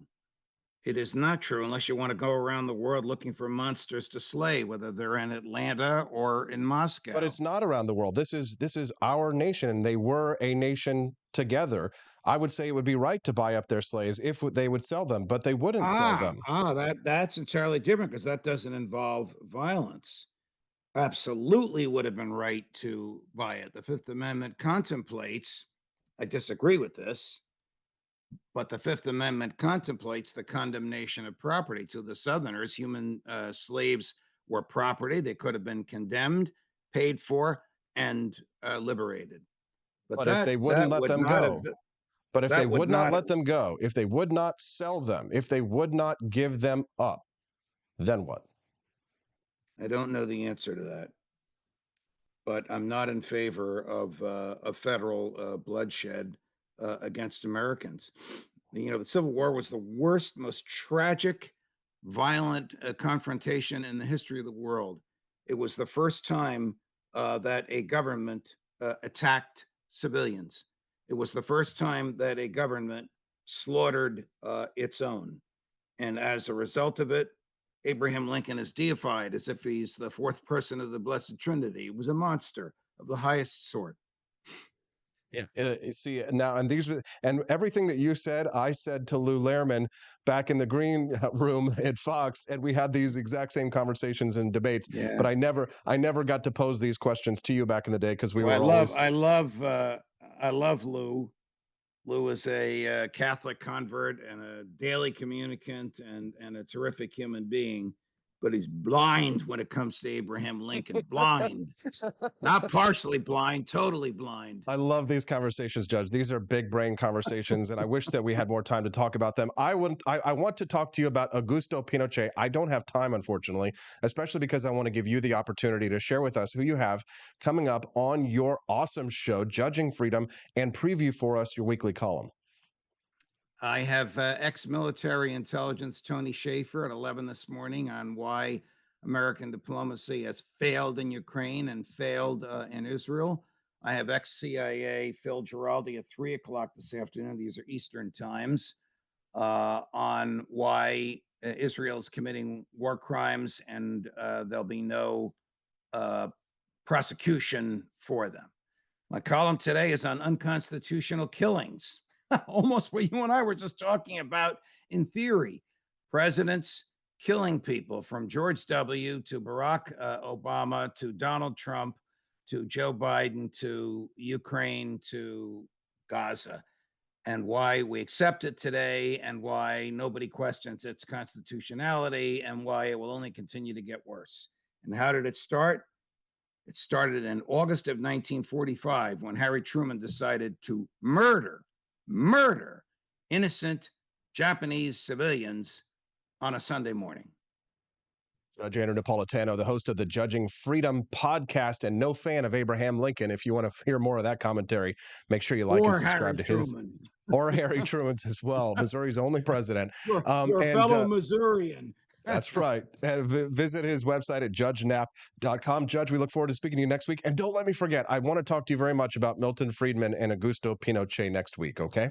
You got it, Austin. All the best. Have a greght one. Thank you, Judge. Have a wonderful day. What do you think of Judge Andrew Napolitano? Let's give him a round of applause. You can text the show at 573-319-1586. That's 573-319-1586. Take a look at this.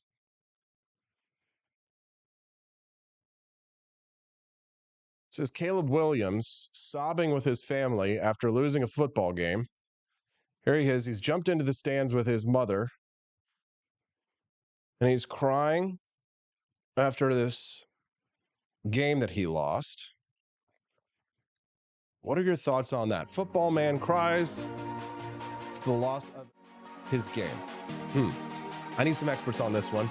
Let's speak to Mike and Derek of the Making Bread and Butter and Hose College Football Gambling Podcast, joining us next on the Wake Up America Show at wakeupAmericaShow.com.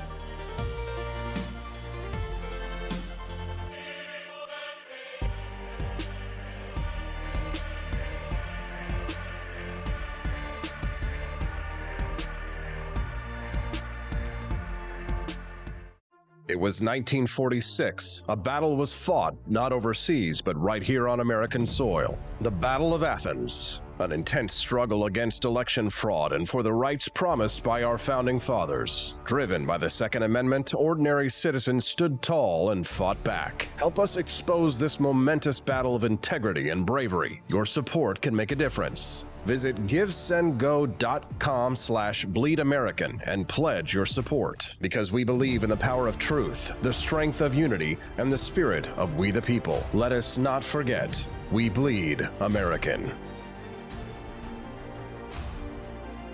Fire.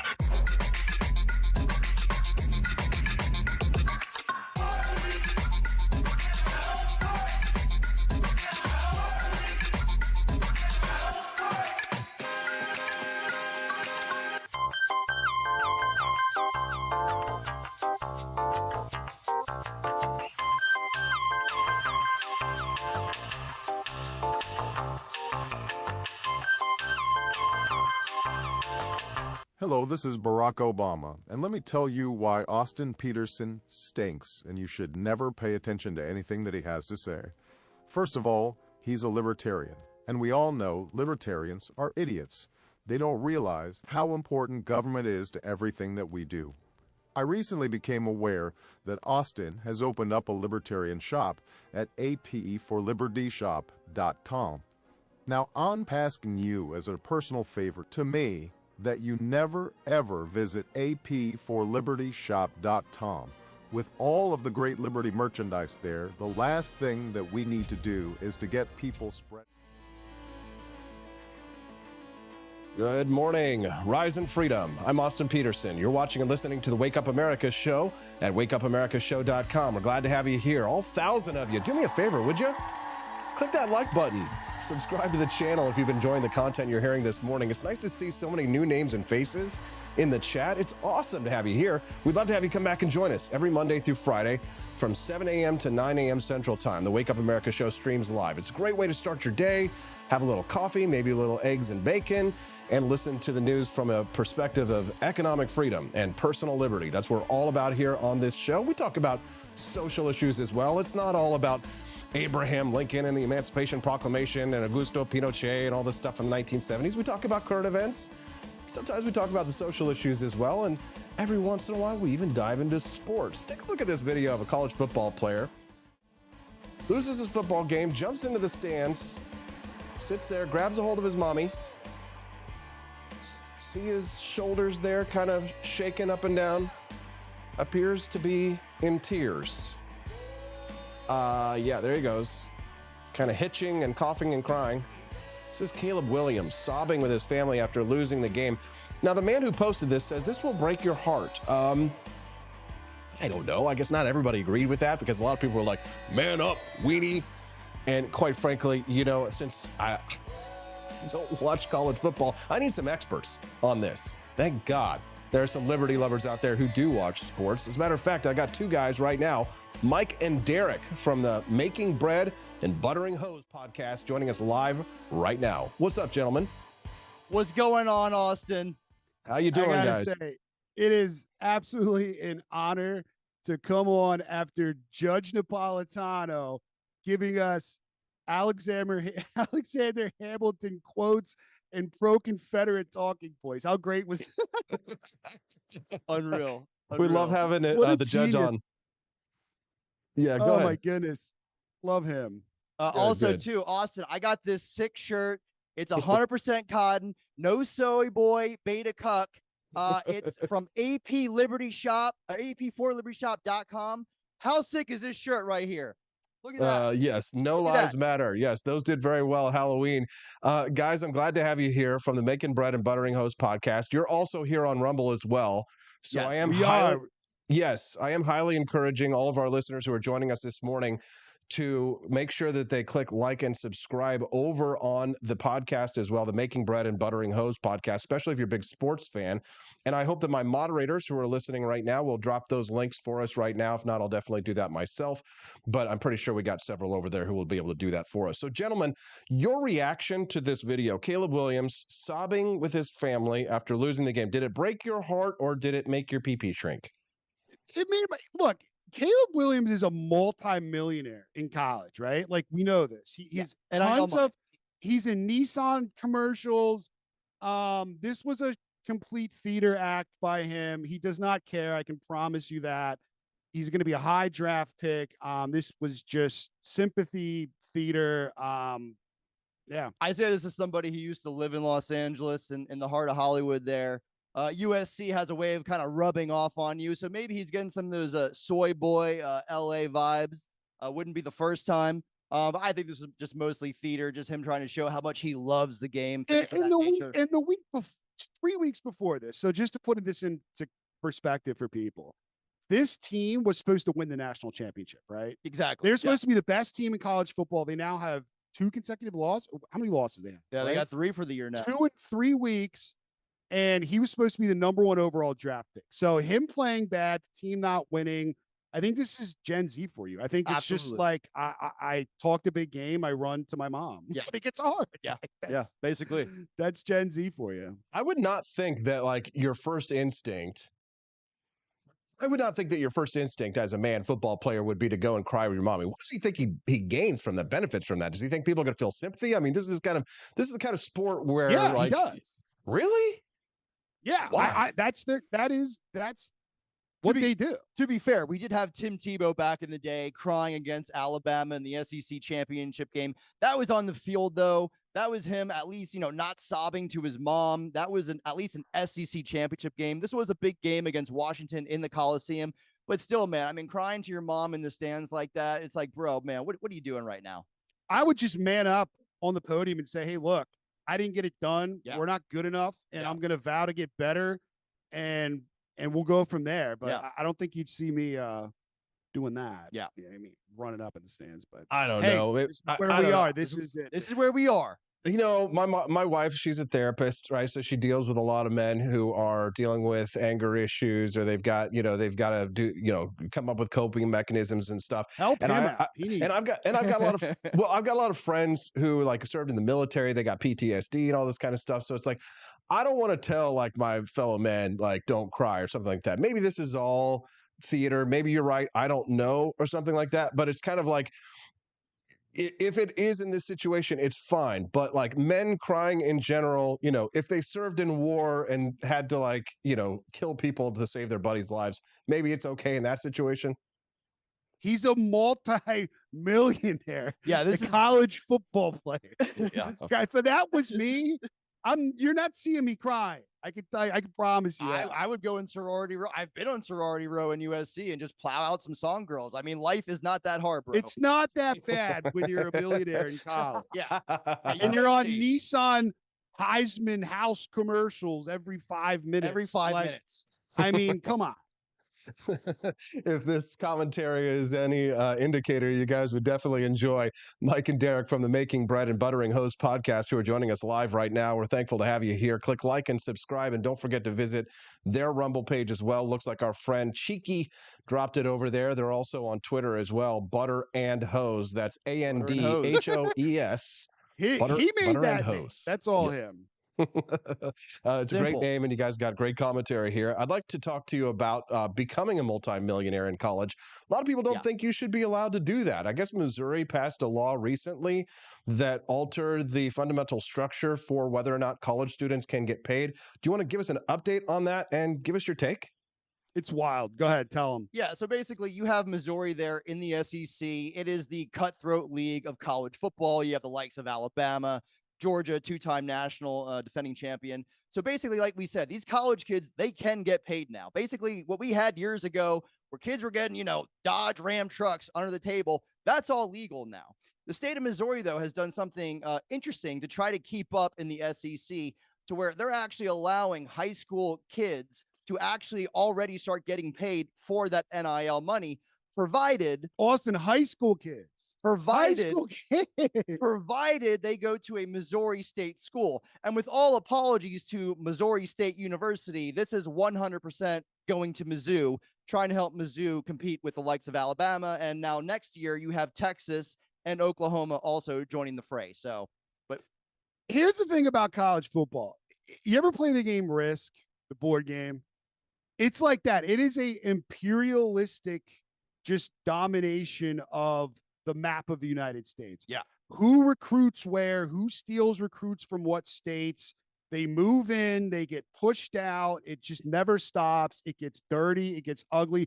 We have a big recruit game this week, right? With USC Oregon. USC Oregon. Tell them why that's a big deal. Yeah, it's a big deal because, I mean, you have these hotbeds for these recruiting talents. Obviously, Southern California is this huge hotbed recruiting. Oregon is going to, if they have the opportunity, Oregon's going to try to put, 4 or 5 touchdowns on USC because all those recruits are going to be at the game. They want the Cali kids. The Oregon school wants these California kids to play there. Yeah. And USC wants to keep them there. Yeah. So once again, it's like a giant board game, dude. Yeah. It's just like a giant game. And now that we have the NIL money, it's literally whichever school has the bigger donor willing to give more money is basically what we're dealing with. Yeah, it's the capitalism that we love. Joni Rankin over on the live stream says she loves these guys. Let's give them a round of applause. I'm speaking to Mike and Derek from the Making Bread and Buttering Hose podcasts. It's and Buttering Hose joining us right now. Make sure that you get it straight and join them over on Rumble for their show. We're going to talk about their show here in just a couple of minutes, but I have one other topic I want to breach before we talk about your podcast. I'd like to ask you about a story that you told me here, and I don't know if it was Mike or Derek who was telling me this story in the Twitter chat, but you were telling me about how you lived in LA for 12 years and you worked in the film industry.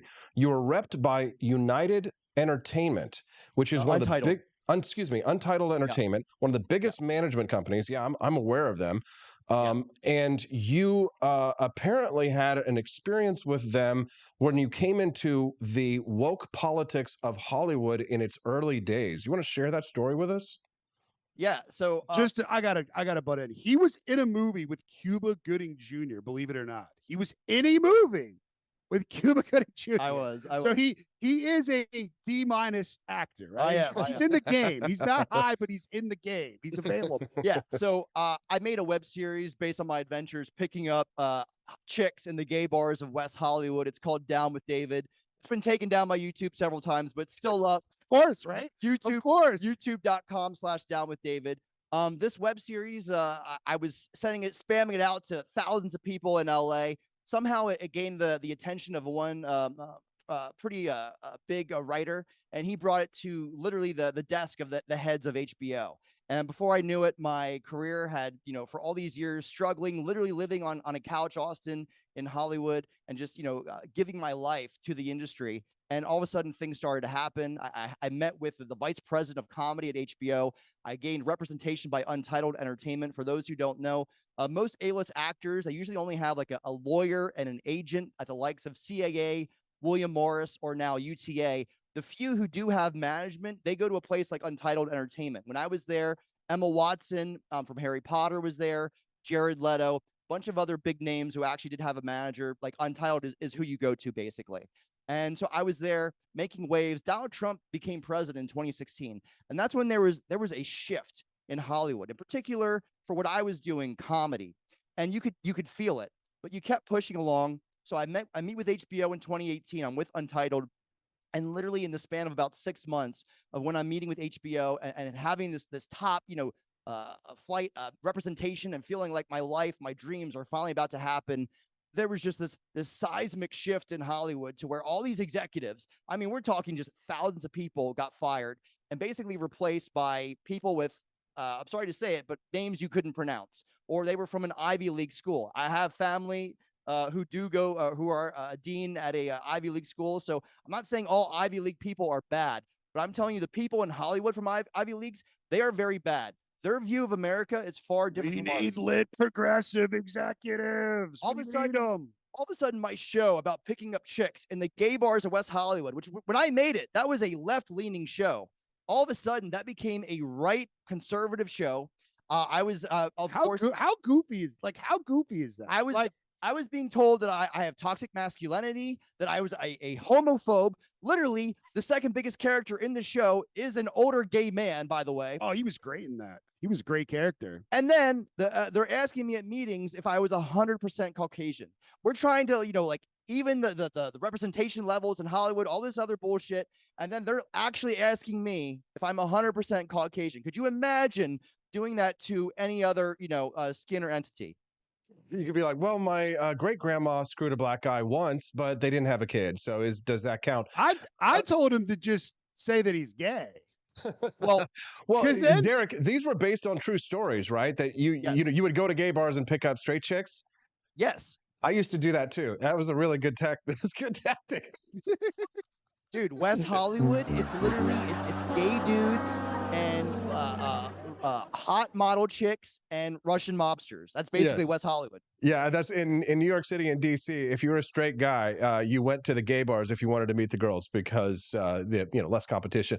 If you're just tuning into the Wake Up America show, good morning. I'm your host, Austin Peterson. We're glad and thankful to have our buddies Mike and Derek from the Making Bread and Buttering Hose podcast here joining us now.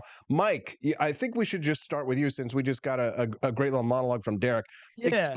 Explain to us what the hell the title of your podcast is all about and tell us about your show. It's a goofy title. I mean, he's the one who kind of made it up. What was your theory on that? I mean, It's making bread, making that Skrilla, making that guap, making that money. And then you butter the women with it. You butter the hose. It's basically his experience in the gay bars in LA. Basically. That's basically what he's talking. I'm just here to give people free winning wagers and a little bit of a dark, sarcastic relief from Derek's energetic presence, I guess I'll say. By the way, is there a more polar different, conversations here from us to Judge Napolitano? Like, could you not go from one different direction to another? That's why people like this show. He was like, for me, I grew up in like the most Fox News household ever. Like Fox News is on when you go to sleep, wake up. So to come on after Judge Napolitano, to me, it's like, oh my God, like, holy crap. The judge is a great mind. He's been one of my biggest inspirations. We got to work together directly at Fox for a couple of years. And I certainly am grateful that he joins us here on the show on Wednesdays. But back to the Making Bread and Buttering Hose podcast. So tell me what your podcast is all about. What do you guys cover on the show and where can people find out more information? Yeah, we got you. So essentially, if you live in a state that has legal gambling, unfortunately, we looked up Missouri's laws. I guess it's not legal. Not yet. Yeah. Until 2024, it's like, on the table, I guess, to get up there. But if you bet sports, we are college football gamblers. I wish I could tell you that in a more like non-degenerate way, but we are college football gamblers and we love college football. Tell them our record. We have an overall in the show. We have a winning record. Yeah, paid cappers in Las Vegas. College football betting is brutal. 55%. Very hard. 55% winning percentage is considered a paid Las Vegas capper. And what that means, Austin, is you have to pay them for them to give you plays. We are here to give it to you for nothing. For free. Literally for nothing. Just subscribe to our Rumble channel. We do the work for you. Yeah. And you just click the bet. But we're currently at 52% for the year, so we're just under that Vegas paid capper. I'm coming off a 5-1 week. I just turned a $150 parlay into $1,000. We also do have, Austin, I know you like the chickens here. We call it the Boss Cock Lock.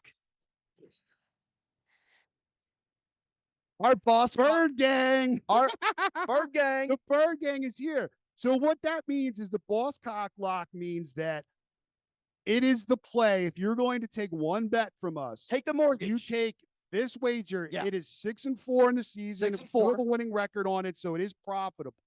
And we are giving you guys the play right now.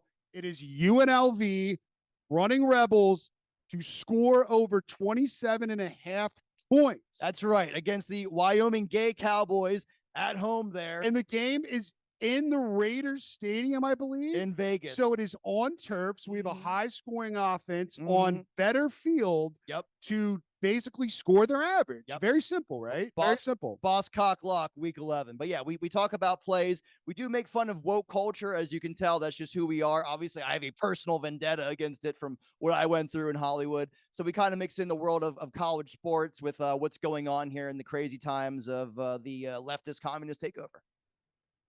Yeah, I mean, not a great night for the Republicans last night, right? I mean, not a great night. No, we got to hit that Price is Right womp womp button there for you guys. Definitely not a good night for Republicans, but a good morning for those who love liberty and who've been tuning in this morning. Looks like the audience is really enjoying it. Joni Rankin says, you guys are so refreshing. Steffi for Liberty says, they're fun. Cheeky Mare, she dropped your Twitter account over there, and I just dropped Thank you. Yes, and I just dropped rumble.com/ Thank you very much. Butter and Hose. Make sure you click that link there in the chat if it's clickable for some of you. Some of you may not be able to get that, but just type it in. Rumble.com/butter and hose, spelled HOES. Guys, anything else that you want to share with our listeners before we let you go today? I mean, look, we are just we're new to Rumble. We're on Rumble because we get banned on YouTube. Absolutely. One day. 1 second. He's already you're already banned. Yeah, Down with David is already he's banned. already banned. Yeah. So we're trying to be a part of this Rumble movement here. And we're very much for free speech. Yeah, you know, absolutely. we're for free speech, and you should be able to talk about what you want to talk about. And if that means you have to talk to Judge Napolitano about pro-slavery Confederate talking points for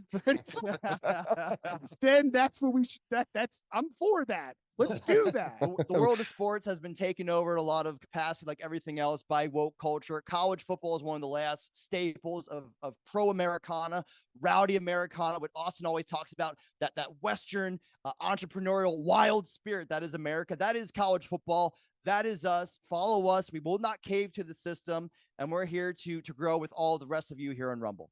There you go. It's a great promo for your show. Mike and Derek, the Making Bread and Buttering Hose podcast. You heard it here first before they got more big and famous than even we are here right now. So make sure you subscribe to them over on Rumble. Tell you what I'm going to do, guys. Whenever we get a big story that has a link to the show that's football or any kind of sports related, how about we'll invite you back and we'll make you guys kind of our sports experts on the show. You guys can come back and do some more commentary again in the future. What do you say? Oh yeah, I mean, college football, there is always something going on. We got the Harbaugh scandal. Yeah, there's things going on here. It'd be an absolute honor here. We may have a very famous, powerful coach at Michigan getting fired. I mean, let's do it. Let's do it. Sure. Absolutely. Appreciate you guys. We've been traveling in some of the same circles, by the way, Austin. I have some friends in LA who are also friends with you, so it's nice to finally connect with you. Nice. Well, it's great to connect with you guys as well. I'll look forward to having you guys back on the show. I can't promise that, Israel and Hamas won't necessarily outkick that coverage there. But if there's a big news story that's sports related, I promise I'll make sure to have you guys back. And of course, send me pitches anytime you like. We'll hope you join us again, and make sure that everybody who's watching us right now, click like and subscribe to their show before they go. Mike, Derek, you guys are great. We appreciate you very much, and we'll hopefully talk to you again real soon. Hey, take UNLV. 27.5 points. Keep kicking ass, guys. We'll talk to you again real soon. Follow the Making Bread and Butter and Hose podcast over there on Rumble, and follow them on Twitter as well. Mike and Derek, what'd you guys think? You want to give them a round of applause? Huh?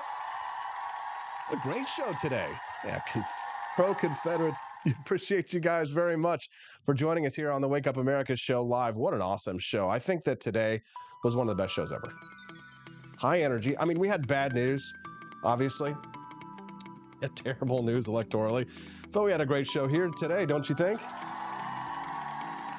Oh man, those guys were fun. I had a great time today. A lot of people over on the stream seem to enjoy them as well. Craptacular says betting is fun, hard to stay ahead, but makes the games interesting. Nice job to the topic mix today. We appreciate you very much. I gotta say that the Wake Up America show is killing the game. We got featured on the front page of rumble.com today. We had thousands and thousands of people watching the show simultaneously live. It's a new era in liberty. The Wake Up America show streams to you live every Monday through Friday, 7 to 9 a.m. Central Time. So don't forget to click subscribe before you go. I know what's going to happen. A lot of you are going to get on here and be like, well, I really like the show and I like that AP for Liberty guy, but I'm really busy, so I don't have time to click that like button. Wait, come back. You might forget. And then tomorrow you'll be like, where was that show that I saw on the front page of rumble.com again? Oh, I can't find it anymore. Rumble.com/AP for Liberty. So don't forget, just click subscribe before you go, and that way you'll come back and join us tomorrow. Tomorrow's Thirsty Thursdays. The lovely Camellia Peterson joins us, as well as Daniela Pensack for their regular 8 and 8:30 a.m. slots. The lovely ladies of liberty here on the show. And then, of course, My smoking hot redheaded libertarian wife joins us on Fridays, Stephanie for Liberty, Steffi P for Liberty. She's awesome, isn't she? As we're saying goodbye and I'm ushering you guys out the door, I'm going to say, hey, why don't you exit through the gift shop and enjoy some delicious Founding Flavors coffee. Grab a bag on your way out. You can get awesome Liberty merchandise there as well. Help support the show. Help us grow and buy some merch from ap4libertyshop.com. That's AP, the number 4, ap4libertyshop.com. And I guess biddy, that's all, folks. Thanks very much, and we'll see you tomorrow on the Wake Up America show at wakeupAmericaShow.com.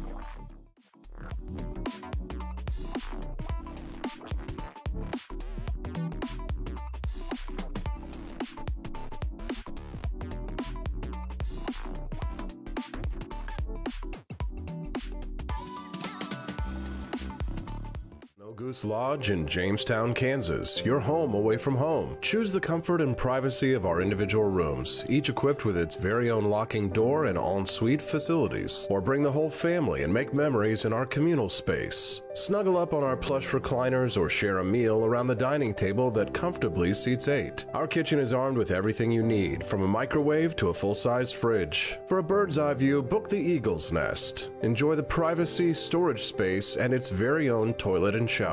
For just $450 a night, reserve the entire lodge. Perfect for reunions or retreats, accommodating up to 8 guests. And remember, Snow Goose Lodge is a haven for kids and dogs alike. So bring the whole family. Book your stay now and get 20% off your first booking using the code WAKEUP.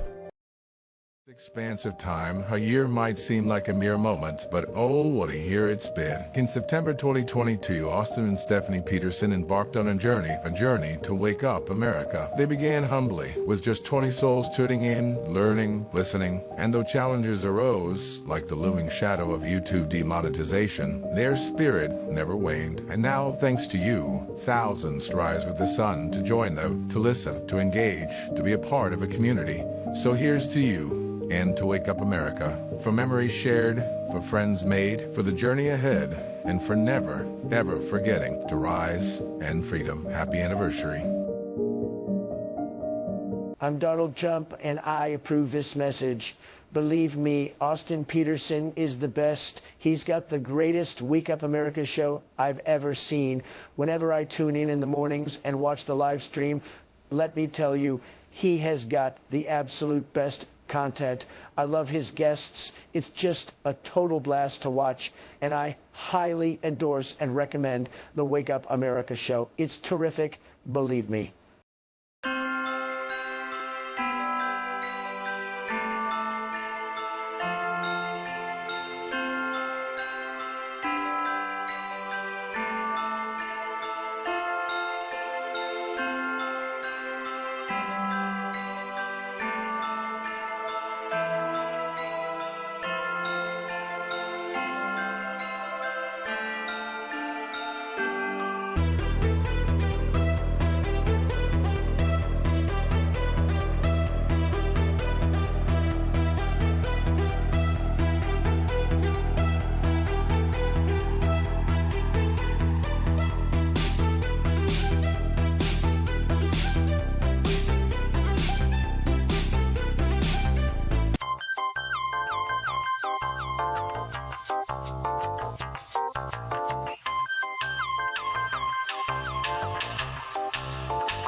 I'm a public defender. I am a public defender. I'm proud to be a public defender. 80% of Americans accused of a crime will get appointed a public defender. Everybody from a speeding ticket to capital murder. For every dollar we spend on public defenders, we spend $3 on prosecutors. Public defenders have to do pretty much everything on their own. Social workers, counselors. Investigating is another piece of it. The average public defender holds 300 cases annually. You never feel like there's enough time. Public defenders have health issues all the time. A lot of people give up and say, I can't do this work.